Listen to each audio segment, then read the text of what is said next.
مگر یہ ہے کہ ہمیں اس کے اصول و ضوابط کے اوپر جب ہم چلیں گے تو ہمیں آسان ہی لگے گا.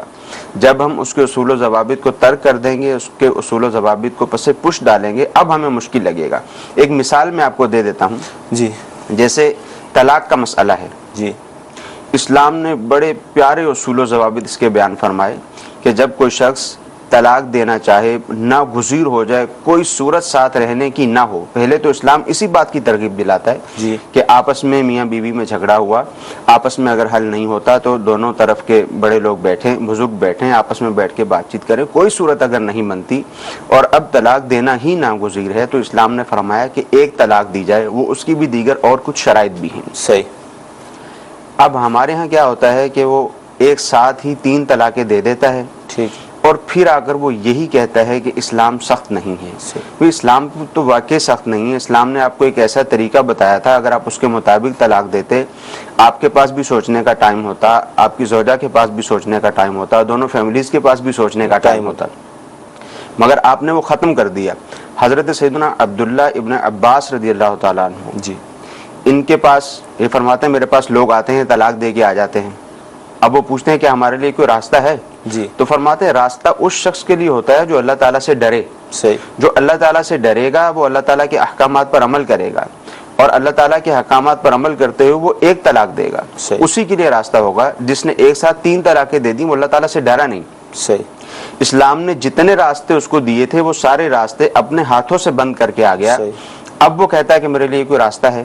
اب جب اس سے کہا جاتا ہے کہ نہیں تمہارے لیے راستہ نہیں ہے, تو وہ کہتا ہے نہیں, اسلام بہت سخت ہے. اسلام نے جو راستہ دیا تھا آپ کو, ایک طلاق کا راستہ دیا تھا, پھر دوسری طلاق کا راستہ دیا تھا, اور اس کے بیچ میں کافی سارا طویل وقت بھی تھا, وہ سارے راستے تو آپ نے اپنے ہاتھوں سے بند کر دیے. چلیے یہاں پر میں ایک عرض کروں گا, جیسے آپ یہ فرما رہے ہیں کہ منتھلی وائز جو اس کا حکم ہے, لیکن معاملہ یہ ہے کہ ہم لوگوں کی عادت یہ ہے کہ ہم کوئی بھی کام کرنے سے پہلے اس کا مطالعہ اور جو شریعت کے احکام ہے وہ پڑھتے نہیں. جیسے اب رمضان شریف کا روزہ ہی دیکھ لیں, تو کیا ہم نے روزہ اس کے احکام پڑھے, سیکھے, کسی سے معلومات کی کہ بھئی روزہ کس طرح ٹوٹتا ہے, ٹوٹنے کی صورتیں کیا ہیں, اگر ہم قصدن توڑیں گے تو کیا حکم ہوگا, اگر بلا قصد یہ کام ہو گیا تو اس صورت میں قضا کی صورت کیا ہوگی. یعنی عادت نہیں ہے کہ ابتداءً ہم پہلے کچھ پڑھ لیں. جیسے شادی ہوتی تو کیا دونوں شادی سے پہلے اس کے احکام پڑھتے ہیں کہ آگے زندگی کس طرح گزاریں گے؟ بالکل یہ بھی ہوتا ہے جی, کہ اب جب وہ مسئلہ معلوم کرنے کے لیے آتے ہیں تو وہ کہتے ہیں ہمیں تو معلوم ہی نہیں تھا, ہمیں تو یہ بات معلوم تھی جو آپ بتا رہے ہیں, یہ تو ہمیں معلوم نہیں تھی. اور انہیں وہ والی بات معلوم ہوتی ہے جو عوام الناس کی بات ہوتی ہے. پھر ان سے یہی کہا جاتا ہے کہ آپ مسلمان ہیں, آپ ایک کام کرنے کے لیے جا رہے ہیں, آپ کو مسائل معلوم ہونے چاہیے. اسی طرح روزے کے متعلق ہے, اور یوں ہی طلاق کے متعلق ہے. اب طلاق میں بعض اوقات ایسا بھی ہوتا ہے کہ ہمارے ہاں لوگوں کے اندر یہ بات پائی جاتی ہے, جب آپس میں اختلاف ہو جاتا ہے, چپکلش ہو جاتی ہے اور انتہا ہو جاتی ہے کہ نہیں بس اب گھر نہیں بچ سکتا. اب بعض اوقات لڑکی والوں کی طرف سے ہی یہ مطالبہ ہوتا ہے کہ بھائی 3 طلاق دیں آپ. صحیح.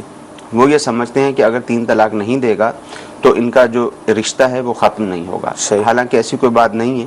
اگر کسی کے پاس بیٹھے ہوتے, کسی کے پاس بیٹھ کر سمجھا ہوتا تو یہ بات ان کو معلوم ہوتی کہ اگر شوہر 1 طلاق بھی دے دے اور اس کے بعد عورت کو چھوڑ دے, یہاں تک کہ اس کی 3 ماہواریاں گزر جائیں, تو عورت شوہر کے نکاح سے نکل جاتی ہے. صحیح.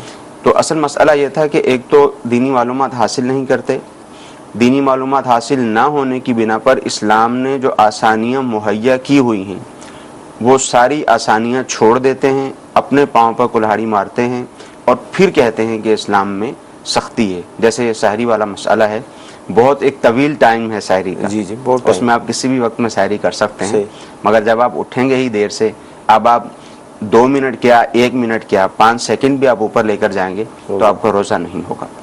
مدنی چل کے ناظرین, مفتی صاحب نے بہت پیارے انداز میں رہنمائی فرمائی ان لوگوں کے لیے کہ جو 2-3 منٹ اگر اوپر ہو جائیں تو جو وسوسے کا شکار ہو کر نعوذ باللہ من ذالک اسلام پر سختی کا الزام لگاتے ہیں. تو اس حوالے سے بیان کیا گیا. انشاءاللہ عز و جل مزید گفتگو کریں گے. آئیے آپ کا ویڈیو سوال ہم شامل کرتے ہیں. میرا نام مدثر حسین قادری اطاری ہے, میں گلاسگو اسکاٹ لینڈ سے عرض کر رہا ہوں. میرا سوال یہ ہے, کیا قے سے روزہ ٹوٹ جاتا ہے؟ کہ الٹی جو ہو جاتی ہے اس سے روزہ ٹوٹ جاتا ہے؟ دیکھیے قے کی مختلف صورتیں ہیں. جی, بعض صورتوں میں روزہ ٹوٹ جاتا ہے, بعض صورتوں میں روزہ نہیں ٹوٹتا. تو جن دو صورتوں میں روزہ ٹوٹ جاتا ہے وہ جی. 2 صورتیں میں بیان کر دیتا ہوں، صحیح. انہی کو یاد رکھ لیا جائے. ٹھیک ہے. ایک صورت تو یہ ہے کہ کوئی شخص جان بوجھ کر کرے، صحیح. اس کو اپنا روزہ دار ہونا یاد بھی ہے صحیح. اور اس نے جان بوجھ کر کوئی طریقہ اختیار کیا اور جان بوجھ کر کی، اور اس کی یہ جو ہے منہ بھر اس کو ہوئی، صحیح. جس کو روکنے کی کوشش بھی انسان کرے تو نہیں رکتی، صحیح. تو ایسے صورت میں اس کا روزہ ٹوٹ جائے گا. ٹھیک ہے. دوسری صورت روزہ ٹوٹنے کی یہ ہے کہ خود بخود ہو اور منہ بھر ہو. صحیح. خود بخود ہوئی اور منہ بھر ہوئی اور یہ جان بوجھ کر اس میں سے اپنے اندر واپس لے گیا، صحیح. میں سے کچھ حصہ واپس لے گیا، تو اس صورت میں بھی روزہ ٹوٹ جائے گا. تو یہ 2 صورتیں ہیں جس میں کی صورت میں روزہ ٹوٹ جائے گا. جیسے بعض اوقات متلی آتی ہے، تھوڑی سی گلے کے اندر کوئی چیز آئی، وہ واپس چلی گئی، اس سے روزہ نہیں ٹوٹے گا. ہلکی سی ہو بھی گئی، صحیح. اس صورت میں بھی روزہ نہیں ٹوٹے گا. جان بوجھ کر کہنے کی خود بخود ہوئی اور بہت زیادہ ہوئی، منہ بھر ہوئی، جان بوجھ کر نہیں کی، خود بخود ہوئی ہے، تو اس سے بھی روزہ نہیں ٹوٹے گا. تو فقط 2 ہی صورتیں ہیں. ایک صورت جان بوجھ کر کرنے کی ہے، روزہ دار ہونا یاد ہے، جان بوجھ کر کی، اور دوسری صورت منہ بھر خود بخود ہوئی اور اس میں سے کچھ حصہ یہ واپس لے گیا. تو یہ 2 صورتیں روزہ ٹوٹ جانے کی ہیں. مدنی چینل کے ناظرین، رمضان شریف کا مبارک مہینہ یہ عبادت کا مہینہ ہے. اللہ تعالیٰ نے ہم پر جو روزے فرض کیے گئے، اور قرآن کی آیت کا مفہوم یہی ہے تاکہ تمہیں تقویٰ پرہیزگاری ملے. تو کھانے پینے کی احتیاط بہت ضروری ہے. اگر اس مہینے کو اچھے انداز میں گزارنا ہے تو کھانے پینے کی احتیاط بہت ضروری ہے. ایسا نہ ہو کہ ہم جس طرح امیر اہل سنت ارشاد فرماتے ہیں کہ سحری میں اس لیے زیادہ کھاتے ہیں کہ دن بھر بھوکے رہیں گے، اور افطار میں اس لیے زیادہ کھاتے ہیں کہ دن بھر بھوکے رہے ہیں. تو اگر اس فارمولے پہ عمل کریں گے تو پھر ہوگا یہی کہ الٹیاں بھی ہوں گی، پیٹ خراب بھی ہوگا، بد ہضمی بھی ہوگی، اور پھر بقیہ جو مہینہ ہوگا ہو سکتا ہے کہ پہلے عشرے کے اندر ہی اگر اس طرح کا مسئلہ درپیش ہو گیا تو بقیہ 2 عشرے پھر کس طرح گزریں گے. تو لہذا کھانے پینے کی بہت احتیاط کریں تاکہ اچھے انداز میں روزے گزریں، اچھے انداز میں ہم 5 نمازیں پڑھ سکیں، تراویح ادا کر سکیں، قرآن کی تلاوت کریں، ذکر اللہ کریں. 11 مہینے کھانے کے ہمیں ملتے ہی ہیں، اگرچہ اس میں بھی احتیاط کرنی چاہیے، لیکن رمضان کا مہینہ تھوڑا سا اگر ٹیکنیکل بھی دیکھیں تو یہ کھانے پینے کا مہینہ ان معنوں کے نہیں ہے کہ دن کے اندر تو روزہ ہے ہم پر. کیا فرمائیں گے؟ اس میں یہ بھی دیکھا گیا ہے جی جی کہ جب ماہ مبارک شروع ہونے والا ہوتا ہے جی جی تو پلاننگ ہوتی ہے. جی ایک صحابہ کرام کی، بزرگان دین کی پلاننگ ہوتی تھی، جی جی اور ایک ہماری پلاننگ ہوتی ہے. ہماری پلاننگ یہ ہوتی ہے کہ سحری میں کیا کھانا ہے، جی افطاری میں کیا کھانا ہے، اور افطاری کرنے کے بعد مغرب اور عشاء کے درمیان واپسی آ کر کھانا کیا کھانا ہے، جی جی تراویح کے بعد آ کر کیا کھانا ہے. تو عمومی طور پر یہ دیکھا گیا ہے کہ ہماری پلاننگ اس طرح کی ہوتی ہے. حالانکہ ماہ مبارک کے اندر جو پلاننگ ہونی چاہیے وہ عبادت کے اعتبار سے ہونی چاہیے کہ ہم نے عبادت کیسے کرنی ہے. یہ پیارا مہینہ جو ہے عبادت میں گزارنے کے لیے ہمیں کون کون سا طریقہ اختیار کرنا ہے، جی کون سے وقت میں تلاوت قرآن پاک کرنی ہے، کون سے وقت میں ہم نے نوافل ادا کرنے ہیں، کون کون سے وقت کے اندر ہم نے دیگر عبادات کرنی ہے. تو اس چیز کی پلاننگ ہونی چاہیے. صحیح. پورا کھانے پینے کی ٹائم ٹیبل بنائیں پورا کہ کس طرح ہمیں یہ مہینہ گزارنا ہے، اور احتیاطیں جو بیان کی جا رہی ہیں اگر اس کے ساتھ گزاریں گے تو انشاءاللہ عز و جل اب تک کے جتنے رمضان شریف کے مہینے پائے اس سے بہتر ہی انشاءاللہ عز و جل یہ مہینہ آپ کا گزرے گا. آئیے ہم کالس لیتے ہیں. اگر کسی کا قرض ادا کرنا ہو اور انسان گھر سے باہر نہ نکلے اور 2-3 دن 4 دن نمازیں گھر میں ہی ادا کر لے یا مسجد میں جانا ضروری ہے؟ غالباً چھپنے والی کیفیت ہوگی، قرض ادا کرنا ہے اور باہر نکلیں گے تو نماز گھر میں پڑھیں. دیکھیں عمومی طور پر ایسی کیفیت ہوتی نہیں ہے. اگر اس شخص کو معلوم ہے کہ یہ گھر پہ موجود ہے جی جی تو ظاہر ہے وہ گھر پہ آ جائے گا. صحیح. ایسی کیفیت کم ہوتی ہے. صحیح. ہاں ایسی کیفیت ہے کہ اب یہ گھر سے باہر نکل کر جائے گا، جماعت کے ساتھ نماز پڑھنے کے لیے جائے گا، تو جس شخص نے اس سے رقم لینی ہے، جس سے قرض اس نے لیا ہوا ہے، وہ شخص ایک تو یہ طریقہ ہوتا ہے کہ یہ اس سے ملا، اس نے اس سے کہا میرا قرض دے دو، صحیح، ہماری مہربانی، بہت عرصہ گزر گیا، جو تم نے وقت لیا تھا وہ وقت بھی چلا گیا. تو اگر اس طرح کی کیفیت ہے تو اس کو جانا ہے جماعت سے. ہاں اگر ایسی کیفیت ہے کہ سامنے والا شخص جو ہے وہ اس کو پکڑ کے زد و کوب کرنا شروع کر دے گا، صحیح، اس کو ذلیل و رسوا کرے گا لوگوں کے سامنے، اس طرح کی کیفیت پیدا ہوگی تو پھر اس بات کی اجازت ہوگی، ورنہ اس بات کی اجازت نہیں ہوگی. اور پھر یہ بھی دیکھے کہ جب اس کو معلوم ہے کہ یہ گھر کے اندر ہی موجود ہے تو ہو سکتا ہے وہ گھر پہ آ جائے. تو اچھی طرح کیفیت جو ہے نا، دیکھ لیا جائے. یہ جو کیفیت ہے نا یہ اسی وقت پیدا ہوتی ہے جب بندہ فون نہیں اٹھاتا، رابطہ نہیں کرتا، گھر پر نہیں ملتا، تو پھر وہ سامنے والے کو غصہ آتا ہے اور جب وہ ملتا ہے تو پھر اس طرح کا معاملہ ہو جاتا جی، ہے. اس میں فیس بہتر کرنا سیکھنا چاہیے جی. کہ بھائی آپ نے جب اس کے پیسے لیے ہیں اور وہ آپ سے تقاضا کر رہا ہے تو آپ اس سے ملاقات تو کریں, اس سے بات چیت تو کریں, اپنا جو پرابلم ہے وہ شیئر کریں کہ بھائی پیسے میرے پاس ابھی نہیں ہے. تو اس طرح آدم مطمئن ہو جاتا ہے سامنے والا. جی چھپتے ہیں. بالکل ایسا ہی ہوتا ہے. جب چھپنا شروع کرتے ہیں, اس کا فون نہیں اٹھاتے, وہ گھر پہ آتا ہے تو گھر والوں سے کہہ دیا ہوتا ہے کہ بول دیں کہ میں نہیں گھر ہے. پر نہیں ہوں, تو اب سامنے والے کو پھر اس غصہ کا غصہ بڑھتا رہتا ہے. تو فیس کرنا چاہیے, سامنے والے سے بات کریں. اور جس نے قرض دیا ہوا ہے اس کو بھی چاہیے کہ اگر سامنے والے کی اوریجنل پرابلم اس کے سامنے موجود ہے, جی, اس کو پتہ چل رہا ہے کہ واقعتاً اس کے پاس نہیں ہے, تو اس کو مہلت دینی چاہیے. ایس ایم ایس کو شامل کریں گے. اچھا حضور یہ ارشاد فرمائے کہ اگر ماں بچے کو دودھ کراتی ہے, فیڈ کرواتی ہے, تو کمزوری محسوس کرتی ہیں, تو اس سے روزے پہ کیا اثر پڑے؟ روزہ رکھ سکتی ہیں, رکھیں گی یا اس کو قضا کر لیں؟ نہیں, روزہ تو ان کو رکھنا ہے. اچھا ٹھیک. اسی طرح کے بہت سارے افراد ہیں جو سمجھتے ہیں کہ کمزوری ہو جاتی ہے, جی, یا اس طرح کے معاملات ہو جاتے ہیں.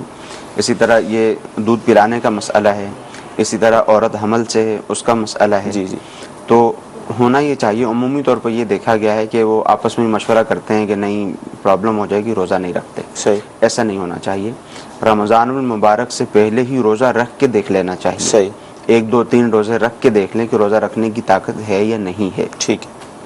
تو اب اسی اعتبار سے ان کو روزہ رکھنے کا حکم ہوگا. صحیح. ہاں اگر ایسی کیفیت ہو جاتی ہے جیسے حاملہ خاتون ہے یا بچے کو دودھ پلانے والی ہے, بچے کے اوپر اثر پڑنے کا اندیشہ ہے, اپنی صحت کے اوپر اثر پڑنے کا اندیشہ ہے, تو یہ تجربے سے ہی ثابت ہوگا. عمومی طور پر ہمارے ہاں ڈاکٹرز کے پاس جب جاتے ہیں تو ڈاکٹرز تو کہہ دیتے ہیں کہ ٹھیک ہے آپ روزہ نہ رکھیں, بعد میں رکھ لیجئے گا. تو ان کو اتنی زیادہ معلومات نہیں ہوتی, تو خود اپنا ان کا تجربہ ہو جانا چاہیے, خود معلوم کر لیں کہ روزہ رکھ سکتے ہیں یا نہیں رکھ سکتے, تو پھر اس کے مطابق ماہ مبارک گزاریں. اچھا زکوٰۃ کے حوالے سے یہ ہے کہ والدہ نے سونا وغیرہ لے کر رکھا ہوا ہے بیٹیوں کے لیے 3 تولہ, تو کیا اب اس کی زکوٰۃ ہوگی؟ دیکھیے 3 تولہ سونا ہے اور سونے کے علاوہ اور کچھ ہے ہی نہیں. صحیح. تو اس کے اوپر تو ویسے ہی زکوٰۃ نہیں ہے. اور جہاں تک یہ کہا کہ بیٹیوں کے لیے لے کے رکھا ہوا ہے, تو اگر کوئی چیز بیٹی کے لیے لی ہے تو بیٹی کے ہاتھ میں دے دینا ضروری ہے تاکہ اس کا قبضہ ہو جائے. پھر یہ دیکھا جائے گا کہ بیٹی بالغہ ہے یا نابالغہ ہے, اس کے پاس اس گولڈ کے علاوہ مزید کوئی رقم موجود ہے یا نہیں ہے, تو یہ ساری صورتیں دیکھ کر پھر ہی زکوٰۃ کے معاملات بتائے جا سکتے ہیں. ویڈیو سوال دیجیے. میرا نام محمد عثمان اتاری ہے, میں گلاسگو اسکاٹ لینڈ سے عرض کر رہا ہوں. میرا سوال یہ ہے, اگر کسی نے روزے کی نیت نہ کی, سویا رہ گیا اور فجر کے وقت آنکھ کھلی, تو اب نیت کیسے کرے؟ اچھا بہت اہم سوال ہے اس لحاظ سے کہ ایک تو روزے کی نیت نہیں کی اور فجر پہ آنکھ کھلی, اور ایک یہ کہ روزے کی نیت کی اور فجر پہ آنکھ کھلی. یہ صورت ایسی ہی ہوتی ہے کہ رمضان المبارک میں عمومی طور پر مسلمانوں کا یہ ارادہ ہوتا ہے کہ میں نے روزہ رکھنا ہے. ٹھیک ہے, عمومی طور پر یہ ارادہ ہوتا ہے. جی جی. اب وہ صبح اصل میں ایک تعداد ہے ان کے ذہن میں یہ ہوتا ہے کہ ہم پورے مہینے کے روزے رکھیں گے, پورے مہینے کے روزے کی نیت کر لی رکھنے کی. اب کیا فرمائیں؟ نہیں, پورے مہینے کے روزوں کی ایک ساتھ نیت اگر کریں گے تو یہ نیت نہیں ہوگی. صحیح. روزانہ ہر روزے کی نیت الگ سے ہی کرنا ہوگی. اب نیت کی مختلف صورتیں ہوتی ہیں. اگر کوئی شخص سحری کرتا ہے تو یہ سحری کرنا بھی اس کا نیت میں ہی شمار ہوتا ہے, جبکہ اس کا روزہ نہ رکھنے کا ارادہ نہ ہو. صحیح. تو یہ بھی اس کا نیت میں ہی شمار ہوتا ہے. صحیح. ہاں بعض اوقات ایسی کیفیت ہوتی ہے کہ معلوم نہیں ہے کل روزہ رکھوں گا یا نہیں رکھوں گا, کوئی پریشانی آ گئی, کوئی اس طرح کی کیفیت سامنے آ گئی. اب سحری کے وقت میں آنکھ نہیں کھلی, اب فجر کی نماز میں آنکھ کھلی. جی. اب نیت کرنے کی کیا صورت ہوگی, نیت کیسے کریں گے؟ تو یہ بات ذہن میں رہے کہ رمضان کا روزہ یعنی ادائے رمضان کا روزہ, جی, اور یوں ہی نظر معین اور نفل روزہ, جی جی, ان کی نیت زوال کے وقت تک ہو سکتی ہے, ظاہرہ کبریٰ تک ہو سکتی ہے. صحیح.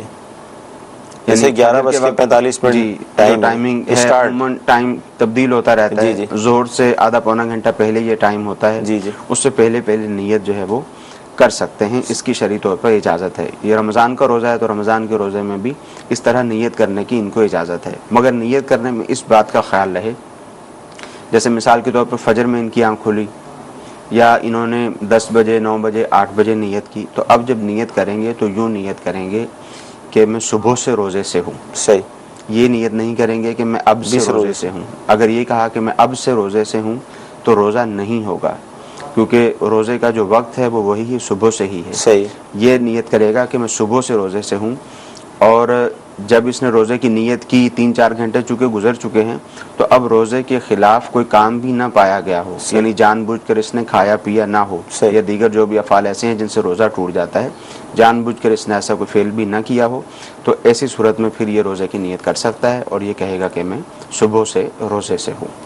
مدنی شہر کے ناظرین، فیضان رمضان امیر اہل سنت کی ایک مایہ ناز تصنیف ہے اور فیضان سنت کا ایک باب بھی ہے، اور مطلب میں تو یہ عرض کروں گا کہ اللہ تعالیٰ کی رحمت سے اس وقت روح زمین پر اردو میں بالخصوص، اگرچہ اس کی دیگر زبانوں میں ٹرانسلیشن بھی ہو چکی ہے، اس کے تراجم بھی موجود ہیں، لیکن کہتے ہیں نا امت کی رہنمائی کے لیے اتنی آسان اور اتنے ضروری مسائل اس کے اندر موجود ہیں، آپ اس کو ضرور حاصل کر لیں. اس کا ویسے تو رمضان شریف سے پہلے ہی مطالعہ کر لینا چاہیے، لیکن پھر بھی چلیں، رمضان شریف کا مہینہ شروع ہونے والا ہے تو ابھی لے لیں، ابھی پڑھ لیں. اب جیسے نیت کی بات مفتی صاحب نے ارشاد فرمائی، تو 20 مدنی پھول اس کے اندر نیت کے حوالے سے لکھے ہیں کہ نیت ہے کیا.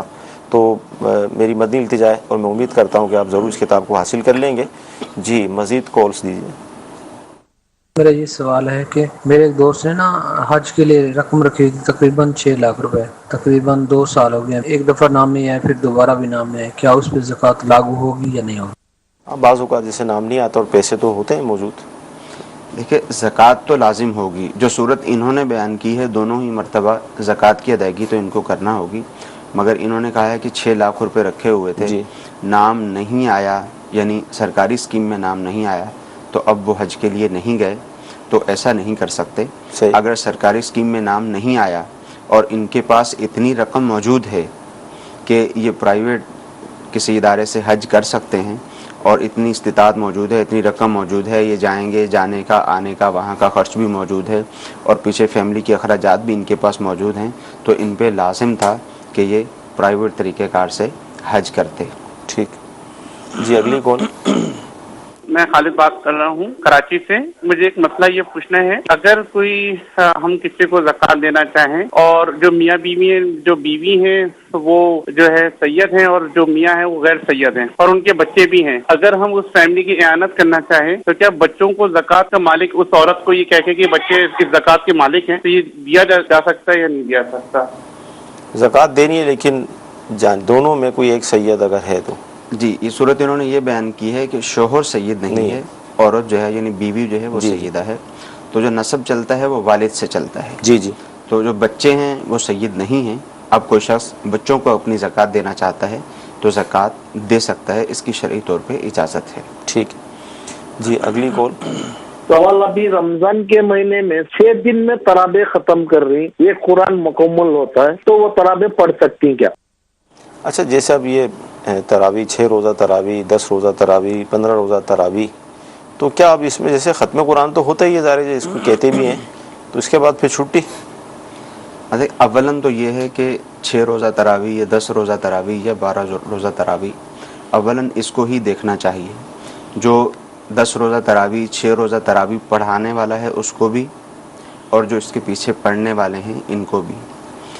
دیکھیں شریعت کا یہ حکم نہیں ہے کہ آپ جو ہے وہ پورا قرآن مجید فرقان حمید ضرور سنیں ہی سنیں. اگر آپ نے طرز عمل یہ اختیار کرنا ہے کہ آپ قرآن مجید پڑھتے ہوئے بھی عجیب و غریب طرح سے پڑھیں گے، صحیح، اس طرح سے پڑھیں گے کہ قرآن مجید فرقان حمید خود پڑھنے والے پر لعنت کرے گا، تو ایسے پڑھنے والے کا کوئی فائدہ نہیں ہے. صحیح. اور نہ ہی اس طرح کا سننے والوں کا کوئی فائدہ ہے. تو اس میں بہت زیادہ احتیاط کی ضرورت ہے. ایک جذبہ ہوتا ہے، اس جذبے کے تحت پڑھانے والا پڑھا بھی رہا ہوتا ہے، صحیح، سننے والے سن بھی رہے ہوتے ہیں، مگر جب اس کو جا کے سنا جاتا ہے کہ یہ پڑھ کیا رہا ہے، صحیح، کیا پڑھا جا رہا ہے، یعنی آپ اس بات سے اندازہ لگا لیں کہ ایک جگہ پر 27 رمضان تک قرآن مجید فرقان حمید ختم ہوگا، وہاں کم و بیش 1 گھنٹہ 5 منٹ 1 گھنٹہ 10 منٹ ٹوٹل تراویح پہ لگ جاتے ہیں، اور ایک پارہ پڑھا اور جائے. ایک جو دوسری جگہ ہے وہاں پر 6 روز میں تراویح ختم ہوگی، وہاں پر 2 گھنٹے میں تراویح ختم ہو جاتی ہے. تو اب آپ اس میں اندازہ لگا لیجئے کہ کیا طریقہ کار ہوتا ہے پڑھنے کا اور کس انداز سے پڑھا جاتا ہے. انتہائی افسوس کی بات ہے پڑھنے والا بھی اور سننے والا بھی. ظاہر ہے ان لوگوں کے بارے میں بات ہی نہیں ہو رہی کہ جو ٹھیک پڑھتے ہیں, صحیح, ان کے بارے میں بات نہیں ہو رہی, مگر عمومی طور پر یہی ہوتا ہے. صحیح, عمومی طور پر یہ دیکھا گیا ہے, عمومی طور پر تو یہ دیکھا گیا ہے کہ جہاں 27 روزہ ختم ہوتا ہے, جہاں 1 سپارہ یا سوا سپارہ روزانہ پڑھا جاتا ہے, وہاں پر بھی ایسی کیفیت ہوتی ہے کہ حافظ کو 10 مرتبہ کہنا پڑتا ہے کہ ذرا آپ دھیمے انداز میں پڑھیں, لقمے دیے جاتے ہیں, غلطی ہو رہی ہے, لقمے دیے. دیکھو ایک تو غلطی ہو جانا اور لقمے دینا ہے, صحیح, دوسرا یہ کہ قرآن مجید فرقان حمید کو ٹھیک انداز سے پڑھنا ہی نہیں ہے. صحیح. تو اس بات کا دھیان لیکن رکھنا مفتی ضروری صاحب ہے. مسئلہ یہ ہے کہ لوگ پسند بھی تو اسی کو کرتے ہیں نا جہاں جلدی فارغ ہو جائیں. اب جو حافظ ٹھہر ٹھہر کر پڑھے, اچھے انداز میں پڑھے, 15 منٹ کا فرق اگر ہو تو لوگ 15 منٹ کے فرق کی وجہ سے وہاں چلے جاتے ہیں جلدی فارغ ہوں. میں یہی عرض کرنے کی کوشش کر رہا ہوں نا کہ یہاں 6 روزہ تراویح ہو رہی ہے تو لوگوں کا یہ ذہن ہوتا ہے, اگلے سوال کا جواب بھی میں دوں گا, یہ ذہن ہوتا ہے کہ چلیں ختم قرآن ہو جائے اور اس کے بعد ہم فارغ ہیں. اسی طرح جہاں پر 1.25 گھنٹے میں تراویح ہوتی ہے وہاں پڑھنے کے لیے نہیں جاتے, جہاں 1 گھنٹے میں ہوتی ہے وہاں پڑھنے کے لیے جاتے ہیں. جی. اصل تو اس چیز کو دیکھنا ہے کہ ہم جو سننے کے لیے جا رہے ہیں کیا وہ ہمیں سنائی دے رہا ہے. صحیح. جس قرآن مجید فرقان حمید کی برکت حاصل کرنے کے لیے جا رہے ہیں کیا اس قرآن مجید فرقان حمید کی برکت ہمیں حاصل ہو رہی ہے. جی. جو شخص غلط پڑھتا ہے اس کے بارے میں احادیث طیبہ میں ہے کہ بہت سارے قرآن مجید پڑھنے والے قاری ایسے ہیں کہ قرآن مجید فرقان حمید ان پر لعنت کرتا ہے. بے شک. اب جو پڑھنے والا ہے سننے والوں کو پتہ چل رہا ہے کہ ٹھیک نہیں پڑھا جا رہا تو اس کو بھی اجازت نہیں ہے کہ وہاں جا کر یہ کھڑا ہو. صحیح. تو اس بات کا دھیان رکھنا چاہیے. فقط یہی جذبہ نہ ہو کہ میں نے پورا قرآن پاک سننا ہے, یہ جذبہ ہو کہ جہاں پر جس جگہ پر ٹھیک پڑھا جاتا ہے میں نے وہاں پر جانا ہے, اگرچہ 27 روز مجھے جانا پڑے, اگرچہ مجھے 1 گھنٹے کی جگہ 1.25 گھنٹہ یا 1.5 گھنٹہ لگانا پڑے. صحیح. یہ طریقہ کار ہونا چاہیے. باقی پھر کسی نے 6 روزہ تراویح پڑھ لی, 12 روزہ تراویح پڑھ لی, 10 روزہ تراویح پڑھ لی, تو اب اس کا یہ مطلب نہیں ہے کہ پورے ماہ مبارک میں اب یہ تراویح ادا نہیں کرے گا. سنت موقدہ ہے, اس کا پڑھنا ضروری ہے. پورے ماہ مبارک میں تراویح پڑھنا ضروری ہے. یہاں تک کہ جو لوگ 27 روزہ تراویح پڑھتے ہیں تو باقی جو دن بچ جاتے ہیں ان پہ لازم ہے کہ ان دنوں کی تراویح بھی وہ ادا کریں گے. صحیح. مدنی چل کے ناظرین, وہی بات ہے کہ رمضان کا مہینہ پہلے سے اگر ہم پلاننگ کر لیں گے اس کو اچھے انداز میں گزارنے کی اور پھر اس پر چلیں گے. امام اعظم ابو حنیفہ رحمۃ اللہ تعالی علیہ رمضان کے مہینے میں 61 قرآن پڑھتے تھے. اگرچہ ہم بعض اوقات یہ کہہ کر سائڈ سے نکل جاتے ہیں کہ یہ تو ان کی کرامت تھی, وہ پڑھ لیں, ہم اس قابل کہاں, ہم کیسے پڑھ سکتے ہیں. تو چلیں 61 نہیں پڑھ سکتے تو 1 2 3 4 اتنے تو پڑھ سکتے ہیں. تو اس کے لیے پہلے سے پلان ہوگا. پھر تراویح کا جس طرح مفتی صاحب نے فرمایا جو حال ہے, اللہ تعالی ہمیں صحیح طرح تراویح پڑھنے اور سننے کی توفیق عطا فرمائے. مزید کالس لیں گے. محمد رضوان قریشی حیدرآباد سے عرض کر رہا ہوں. میرا سوال یہ ہے دارالفتا اہل سنت میں مسجد میں زکوٰۃ دے سکتے ہیں, ڈائریکٹ مسجد اور مدرسے میں لگا سکتے ہیں زکوٰۃ؟ مسجد اور مدرسے میں زکوٰۃ ڈائریکٹ لگا سکتے ہیں. زکوٰۃ کی ادائیگی کے لیے یہ ضروری ہے کہ شرعی فقیر کو زکوٰۃ کا مالک بنایا جائے. صحیح. یہ ضروری بات ہے.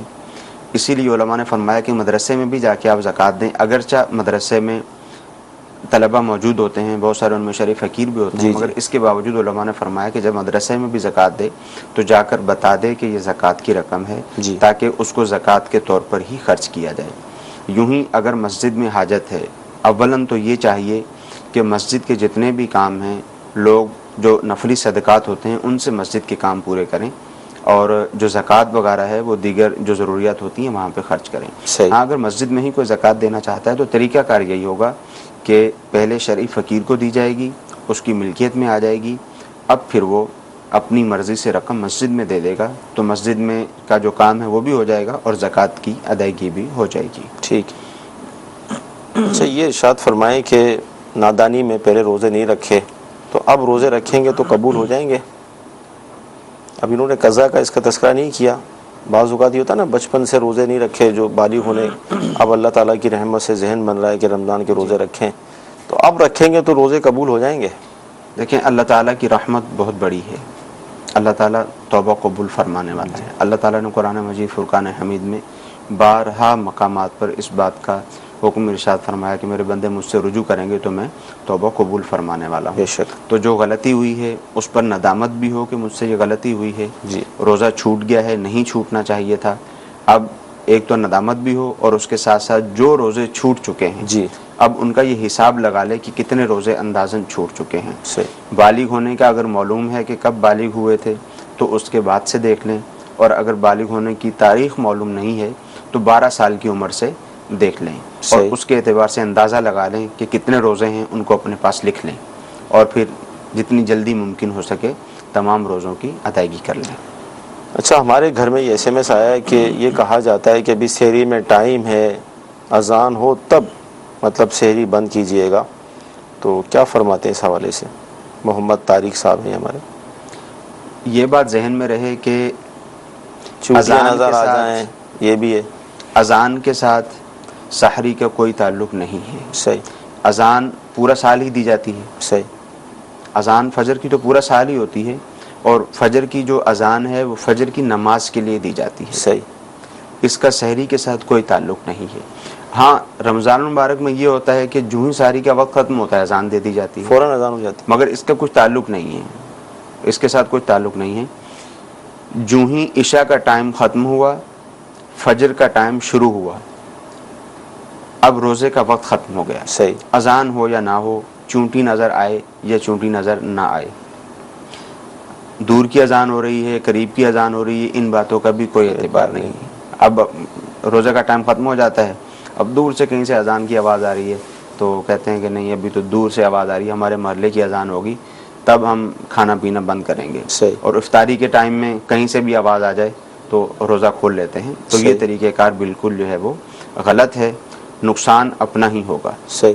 وہ جو 1 منٹ 2 منٹ یا 4 منٹ ہیں، ان کی وجہ سے پورا جو دن ہے آپ کا 15 ساڑھے 15 گھنٹے کا آپ بھوکے پیاسے رہیں گے، وہ سارے کا سارا دن ایک اعتبار سے ضائع ہو جائے گا کہ آپ کا روزہ نہ ہوا۔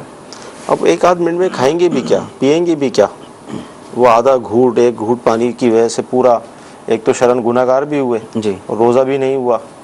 اچھا، ماضی میں اگر اس طرح روزے رکھے، جیسے دعوت اسلامی کے مدنی ماحول نے اللہ تعالیٰ کی رحمت سے بہت ہم پر احسانات ہیں، ہماری نسلوں پر دعوت اسلامی کے اہل سنت کے احسانات ہیں، یعنی ماضی میں اگر ایسے روزے رکھے کہ جو اذان پر بند کیے اور آج مدنی ماحول سے وابستہ ہو گئی، یہ ذہن مل گیا، پتہ چل گیا ہمیں مسئلہ، تو اب ان روزوں کا کیا ہوگا؟ معاف ہو گئے وہ؟ نہیں، روزے معاف تو نہیں ہوں گے۔ جو روزے بھی اس طرح سے رکھے جی کہ طلوع صبح صادق ہو گئی جی، اور اب یہ کھاتے رہے، ساری کا ٹائم ختم ہو گیا، یہ کھاتے رہے، اگرچہ 1 لقمہ کھایا ہو، اگرچہ 1 گھونٹ پانی کا پیا ہو، صحیح، تو وہ روزے نہیں ہوئے۔ صحیح۔ اس کا بھی حساب لگانا ہوگا، اس کا بھی اندازہ کرنا ہوگا کہ کتنے روزے اس طرح سے رکھے تھے۔ اگرچہ وہ روزے رکھے تھے، صحیح، 15 گھنٹے 14 گھنٹے اگرچہ بھوکے رہے تھے، مگر وہ روزے نہ ہوئے۔ اب وہ روزے دوبارہ ان کا حساب لگا لیں، ان کی گنتی کریں اور ٹھیک طریقے سے وہ روزے رکھیں۔ جی، اگلی کال۔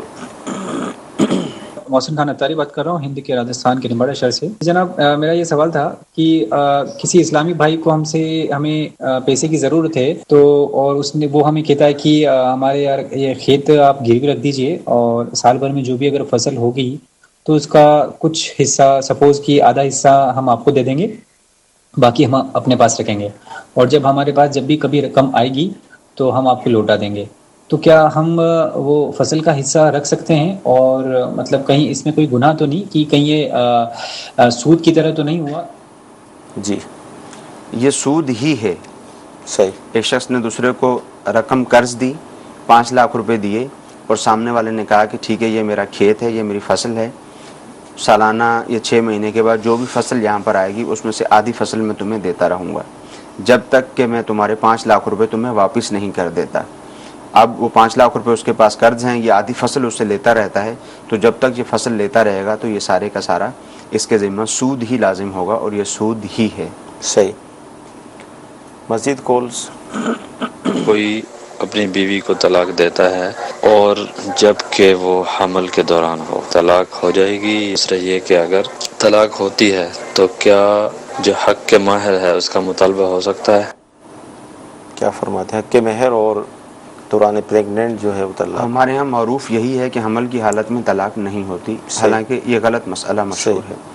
عورت کی کوئی بھی حالت ایسی نہیں ہے کہ شوہر اس کو طلاق دے اور طلاق واقع نہ ہو، چاہے وہ پاکی کی حالت میں ہو، چاہے ناپاکی کی حالت میں ہو، چاہے حمل کی حالت میں ہو، شوہر نے طلاق دی تو طلاق واقع ہو جائے گی، اور ظاہر ہے جب اس طلاق دے دی ہے تو جو مہر وغیرہ کی ادائیگی ہے وہ بھی اس پہ لازم ہوگی، مہر بھی ادا کرنا لازم ہوگا۔ ٹھیک ہے۔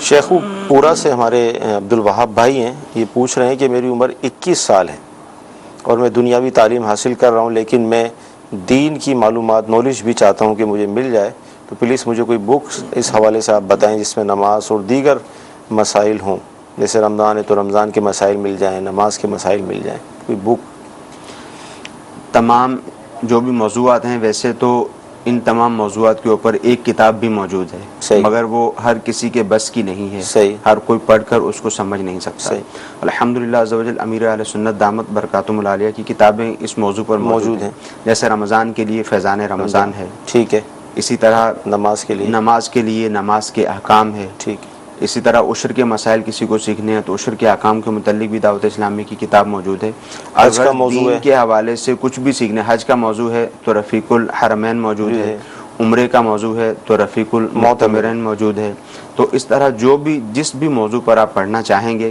بالخصوص جو ہماری عبادات ہیں، نماز ہے، روزہ ہے، حج ہے، زکوٰۃ ہے، جتنی بھی ہماری عبادات ہیں اس کے متعلق اگر آپ پڑھنا چاہیں گے آپ مکتبۃ المدینہ پہ جائیں، آپ کو انشاءاللہ عز و جل جو ابتدائی معلومات کی کتابیں ہیں ساری کتابیں انشاءاللہ عز و جل آپ کو وہاں سے مل جائیں گی۔ اچھا، اسلامی بہنوں کے حوالے سے بہت اہم ہے کہ اسلامی بہنیں دوسرے کے گھر میں جا کر تراویح پڑھ سکتی ہیں، اور کیا ان کے لیے تراویح پڑھنا ضروری ہے اور طریقہ کیا ہوگا؟ اسلامی بہنوں پر بھی اسی طرح تراویح پڑھنا لازم ہے جس طرح اسلامی بھائیوں پر تراویح پڑھنا لازم ہے، ٹھیک ہے، تراویح کی ادائیگی لازم ہے، مگر اسلامی بہنوں کی جو جماعت ہے وہ کسی بھی نماز کی جماعت کروانے کی اسلامی بہنوں کو اجازت نہیں ہے، یہ اپنے اپنے گھروں پر رہتے ہوئے نماز تراویح ادا کریں گے، ٹھیک ہے، اور طریقہ کیا ہوگا اس کا؟ طریقہ کار وہی ہے، جیسے اگر تو کوئی حافظہ اسلام بہن ہے وہ پورا قرآن پڑھنا چاہتی ہے تو پورا قرآن پڑھ سکتی ہے، صحیح، اگر صورتیں یاد ہیں تو 2 رکعت کر کے صورتوں کے ساتھ تراویح 20 رکعت تراویح مکمل کر لی جائے۔ ٹھیک ہے جی، مزید کون؟ محمد یعقوب بات کر رہا ہوں سعودی عرب سے۔ میں نے یہ پوچھنا تھا سونے پہ کتنی زکوٰۃ ہے اور میکسیمم کتنے تولے ہوں تو پھر زکوٰۃ شروع ہوتی ہے، اور 1 تولے پہ کتنی زکوٰۃ ہے؟ السلام علیکم ورحمۃ اللہ وبرکاتہ۔ وعلیکم السلام ورحمۃ اللہ وبرکاتہ۔ سونے کی زکوٰۃ، دیکھیں اگر کسی کے پاس فقط سونا ہی ہو، چاندی بھی نہ ہو، ضرورت سے زائد رقم وغیرہ بھی نہ ہو، مال تجارت بھی نہ ہو، یعنی اس کے علاوہ کوئی بھی ایسا مال موجود نہیں ہے جو قابل زکوٰۃ ہے، تو اب سونا فقط موجود ہے تو اس کا 7.5 تولہ ہونا ضروری ہے، ٹھیک، 7.5 تولے سونا ہوگا تو زکوٰۃ لازم ہوگی، ورنہ زکوٰۃ لازم نہیں ہوگی۔ ٹھیک، ہاں اگر سونے کے ساتھ کچھ ضرورت سے زائد رقم بھی موجود ہے یا چاندی وغیرہ موجود ہے یا مال تجارت موجود ہے تو اب ان سب چیزوں کو جمع کیا جائے گا، ان کی قیمت کتنی بنتی ہے ان کو جمع کیا جائے گا، اور 52.5 تولہ چاندی کی قیمت صحیح، جو کم و بیش 38-39 ہزار پہ بن رہی ہے، اتنی قیمت اگر موجود ہے، سال بھی گزر چکا ہے تو زکوٰۃ لازم ہوگی۔ آخری ایس ایم ایس ہم شامل سلسلہ کریں گے، بہت اہم اس حوالے سے ہے کہ پنکھے کی یعنی فین کی ہوا ان کو تکلیف دیتی ہے۔ اب مساجد میں ظاہر فین لگے ہوتے ہیں، تو اب کیا یہ اپنی دکان پر گھر پر ہی نماز پڑھیں؟ کوئی بیماری ہے ان کو، پرابلم ہے؟ دیکھیں جہاں تک نماز کی ادائیگی کا تعلق ہے، 5 وقت کی نماز کی ادائیگی کا تعلق ہے، مسجد ان کے گھر کے قریب موجود ہے جہاں پر یہ جا کر نماز کی ادائیگی کر سکتے ہیں، تو وہاں جا کر نماز کی ادائیگی کرنا ضروری ہے، جماعت کے ساتھ شامل ہونا جو ہے یہ واجب ہے، وہاں شامل ہونا ضروری ہے۔ اب پنکھے کی ہوا پریشان کرتی ہے، مسجد میں کوئی ایسی جگہ دیکھ لیں جہاں ایک سائڈ پر کھڑے ہو جائیں جہاں پر پنکھا لگا ہوا نہ ہو، عمومی طور پر پنکھے فاصلے پر لگے ہوئے ہوتے ہیں، باقی یہ ہے کہ مزید یوں تو اجازت نہیں دی جا سکتی، یہ دارالفتہ اہل سنت میں رابطہ کر لیں تو کچھ سوال جواب کر کے کوئی کنڈیشن پتہ چل جائے گی، کیفیت پتہ چل جائے گی تو پھر جواب دیا جا سکے گا۔ مدنی چینل کے ناظرین، سلسلہ ہوا اور آج کے سلسلے میں الحمدللہ عز و جل ہم نے بالخصوص سحری کے حوالے سے گفتگو کی کہ سحری کا جو ٹائم ہے وہ لاسٹ یعنی آخری کتنا ہے، اور اس کے بعد اگر کچھ کھایا پیا جائے گا تو اس کا شرعی حکم بیان کیا گیا۔ اسی طرح اگر بالفرض آنکھ ہماری دیر سے کھلتی ہے، صبح 10 بجے اگر ہم اٹھتے ہیں تو روزہ اس صورت میں ہم کیسے رکھیں گے، اس کا طریقہ کار کیا ہوگا، زکوٰۃ کے کچھ احکام بیان کیے گئے، جو سونے اور چاندی کے نصاب اس پر بھی گفتگو ہوئی، اور آپ کے کافی ایس ایم ایس باقی ہیں الحمدللہ عز و جل۔ رمضان شریف میں ہمارا یہ دارالفتہ اہل سنت کا جو سلسلہ ہے یہ ظہر کی نماز کے بعد آفٹر ظہر ڈیلی انشاءاللہ عز و جل ود آؤٹ فرائیڈے یعنی جمعے کے علاوہ 2 سے 3 کے درمیان انشاءاللہ عز و جل آپ دیکھیں گے. اور ہم کوشش کریں گے کہ رمضان شریف کا مہینہ ظاہر عموماً 2 ہی اہم فرائض جو ہے رمضان میں ڈسکس کیے جاتے ہیں، بالخصوص روزہ اور زکوٰۃ.